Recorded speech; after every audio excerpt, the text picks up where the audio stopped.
da rayuwar mu take gudana in tsarin da Allah ya bamu walaqad khalaqana al-insana fi ahsani taqwim. Allah ya ce mun halicci dan adam a diri mafi kyau, kamar yadda malam ya ambata. Kai ka kalli halittar da Allah ya ma dan adam, ta ina za a samu gyara? Idan da kamfani ke buga mutane ba halittar Allah bane, to da yan 2020 yan 2021 da sun fi su kyau.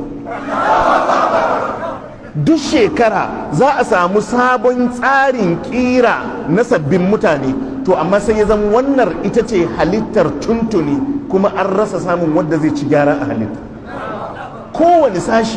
Kowane sashi na jikin ɗan adam ka duba tsari da Allah ya ajiye shi a kai, ka duba yadda Allah ya samar da tsarin rayuwar bayi tsakanin maza da mata. Akwai mata akwai maza.